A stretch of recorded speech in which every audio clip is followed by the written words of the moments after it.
Let's just go ahead and jump on into this. I'm starting off with you, Yandy. Like, why did you even bother coming on this trip?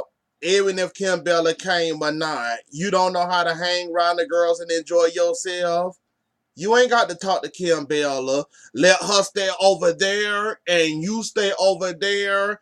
Don't talk to her since you don't want to talk to her since you think she came for your kids.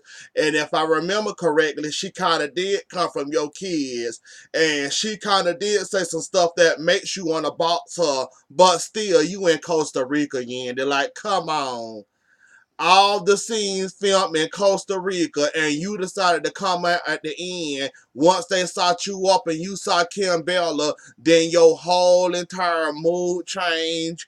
You didn't want to be there. You're trying to run. You don't know how to be cordial. So why did you even bother coming on this trip? Yeah, you didn't know she was coming. Once you knew she was coming, I thought last episode you said you was ready to go home. So you must want to be there, but you just don't want to be around Kim Bella. Okay, fine. Ain't nobody forcing you to be around this woman. You don't want to be around this woman. But what the hell was you doing while the other girls eating breakfast, enjoying themselves? They shopping, the guys surfing, well, not surfing. They talking about their life and what's going on with them. Where the hell was you? Sitting in the room looking miserable?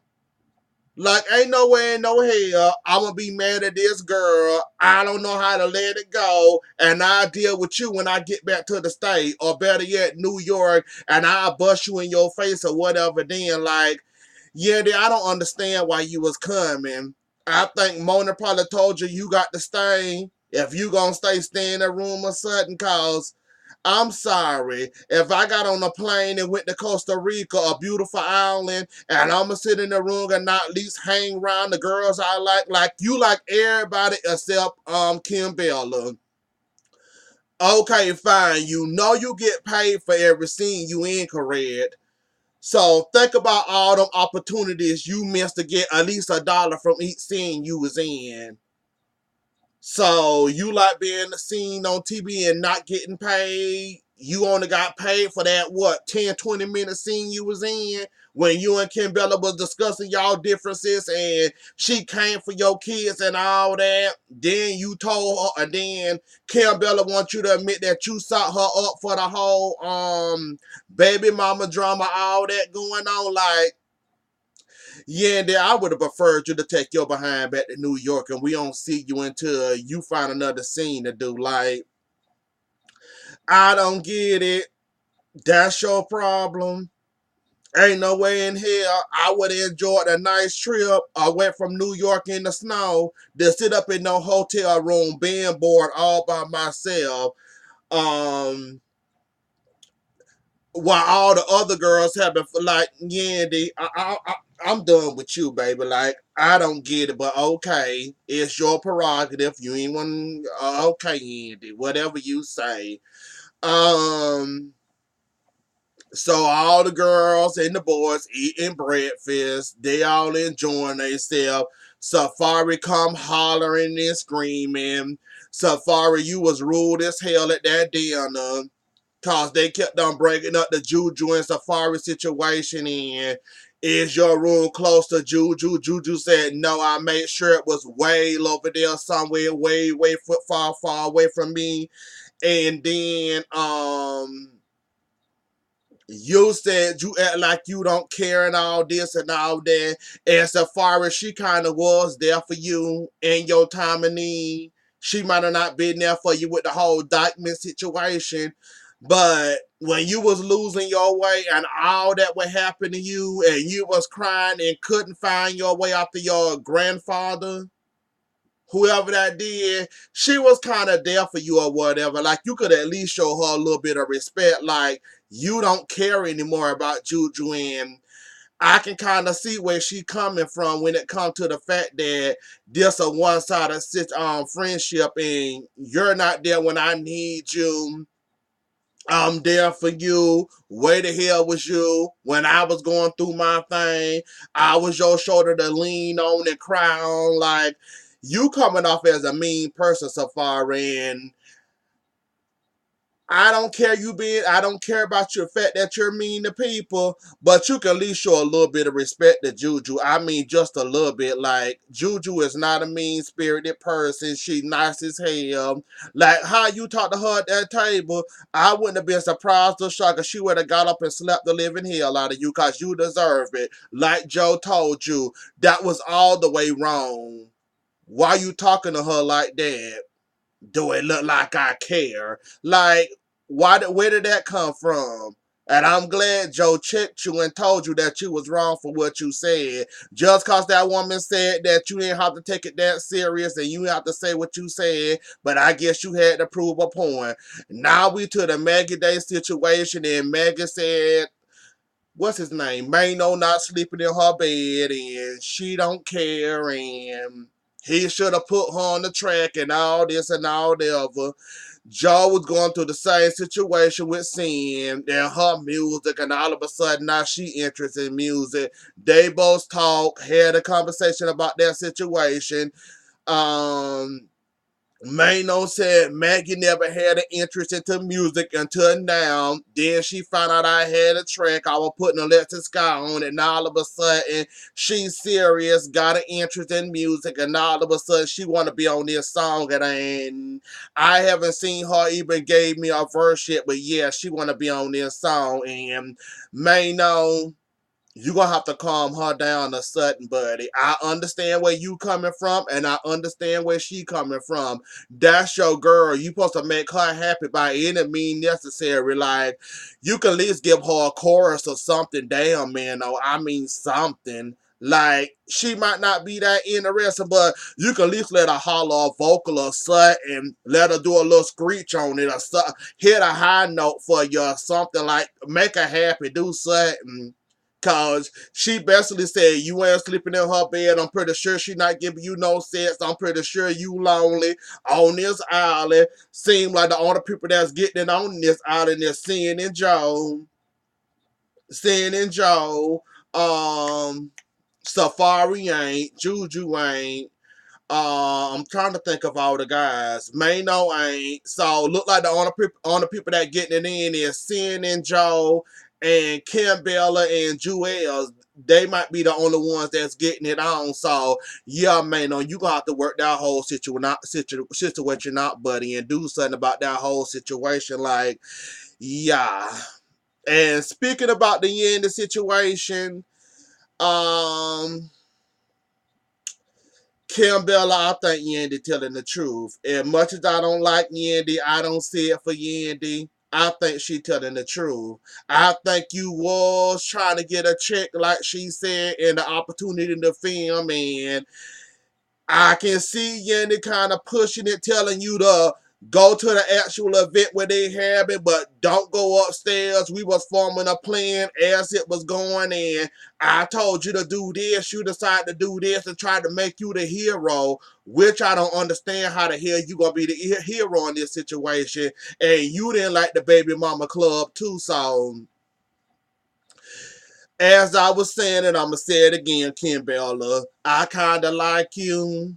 I think you were trying to Captain Save a whole situation. And like I said before, and I'm going to say it again, you can't save everybody, and you got to pick and choose your battles. You chose to put your big nose and Yandy in the baby mama club business. You got burned. Of course, Yandy don't want to look bad.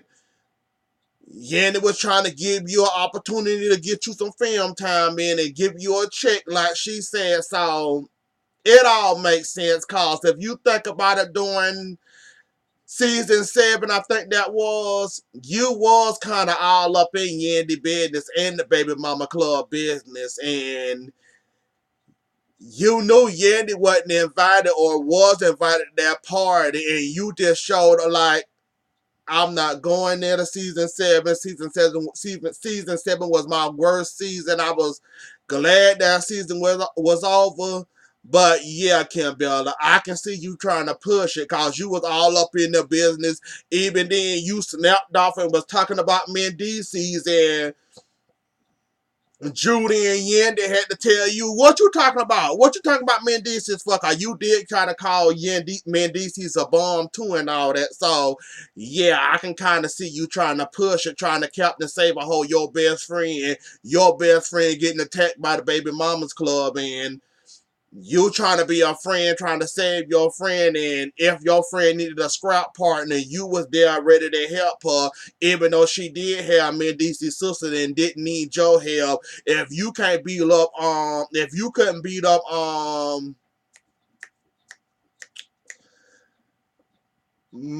Mike Jones. Well, I want to say Mike Jones. If you couldn't beat up, damn, what's that chick name that always begging for the rain the first season? The heifer that had a whole reality show that didn't get married. What's that heifer name? You couldn't even much beat up Chrissy. You couldn't even much beat up Chrissy ass. Now what makes her think that you gonna beat up the baby mama club? And you know they like this. So imagine you try one of them. They gonna beat you down like a rabbit dog, like Chrissy beat you, had your legs all open with you and no panties on. So yeah, I think it was there for an opportunity in the check. And like they said when the show first started, Yandy was kind of the person that was showing Mona the people to hiring. And how do we know Yandy didn't point Mona to your direction and said, yeah, let's hire Jewels and Kimbella. So yeah, I can see you trying to pull it, trying to get a check, and you ain't been having no scenes lately. Hell, you finally got a storyline with Jewels and his legal woes. So yeah, I can kind of see you kind of pushing it, being in the business and trying to be a friend, be there for her. So yeah.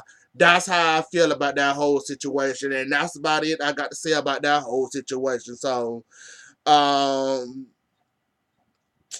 yeah, let's go on to New York. Joe basically said he ready to propose the scene behind. He ready to propose to her. Remy still enjoying her pregnancy, getting on pap nerves, crunching and sucking on the ice, I guess. And he called them and basically said, "Get me in contact with your jewelers, for I can get you a ring, or I can pick out a ring, cause he ready to propose to the scene."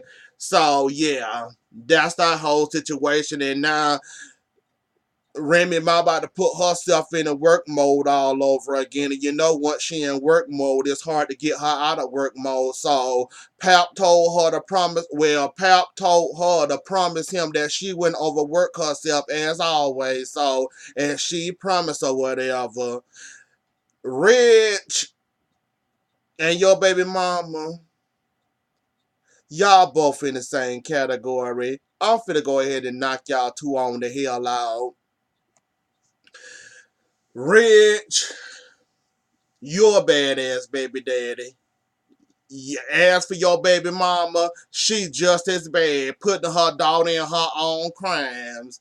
Like, I don't blame the girl for not wanting to go to college, got to take care of her siblings, cause the mammy ain't no good around here shooting mans. Now she could be in trouble, couldn't be in trouble. She can't even much raise her children cause she didn't got a public defender, but Rich got her out on bond, and now you said he was cool and wasn't gonna press charges. The DA going along with these charges.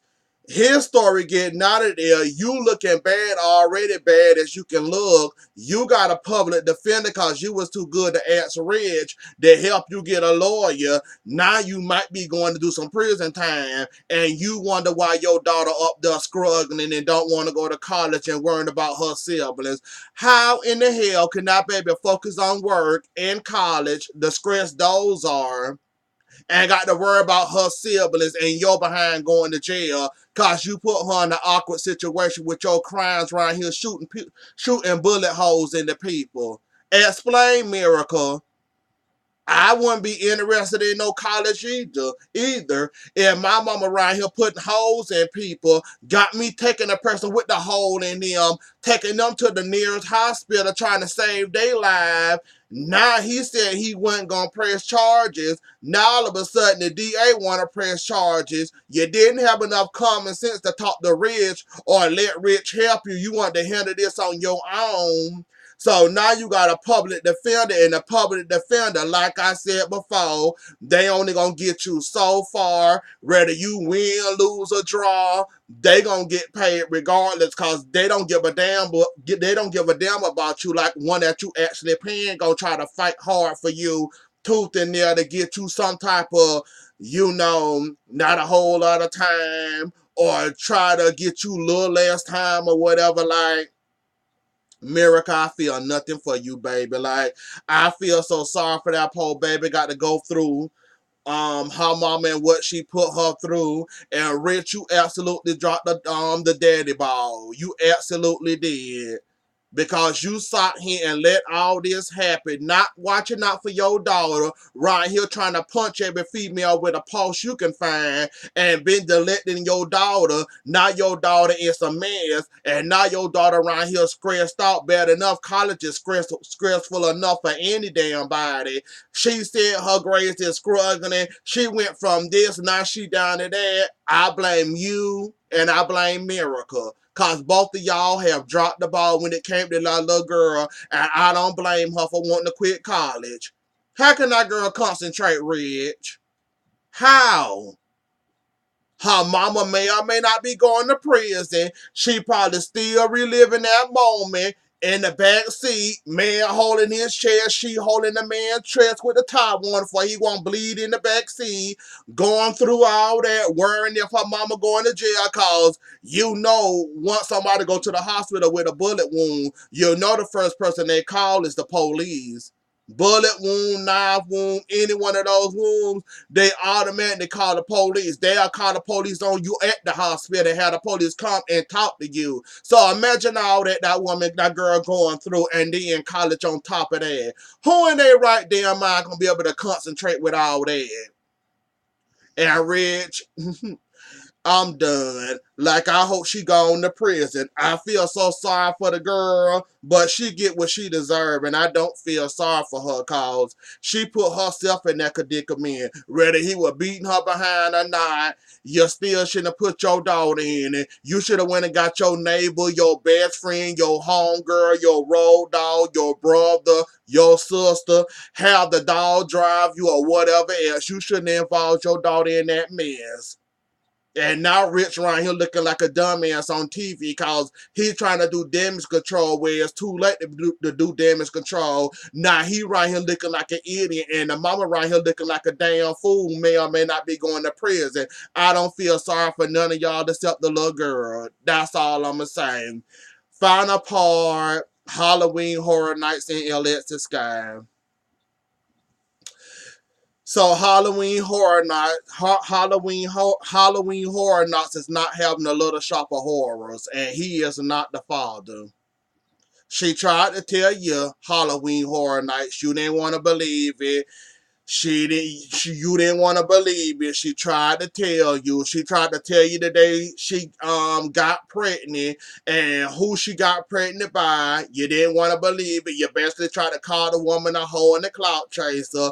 Too bad she ain't too big of a hoe and a clout chaser. She know who she had sex with and who she didn't have sex with. The baby is fatty. Now you didn't let the fans and her fans bully your little Halloween Horror Nights behind. Now you run here on national TV looking like a damn fool, and I'm glad you apologized to her, because that was messed up, like she said. That you going around calling her a hoe and all that, and you sit up here trying to claim somebody else's child that's not your child. And she said she knew who she had sex with that month, and it damn sure wasn't you. So I don't know how the hell you don't know when you had sex, but y'all had sex. She said it was this day. You can't confirm or deny because you probably was on something, on one or over on top of somebody else, or whatever you do on your own time, and you don't remember the dates or don't recall when y'all had sex, but she do apparently. So she can't be too big of a hoe, or maybe she is a hoe and she cover it up well. That ain't for me to determine. Halloween Horror Nights, you do not got a little shop of horrors. So yeah, like she said, we can be friends, we can be cordial, but when it comes to the social media stuff, leave me alone. Don't bring my daughter up, don't bring me up, and don't bash me. And basically, that's where I'm gonna end it up at, y'all. Anyways, though, y'all, that was the episode. Don't forget to like, share, comment, and subscribe. I'll see y'all later. Enjoy the rest of y'all night. Bye.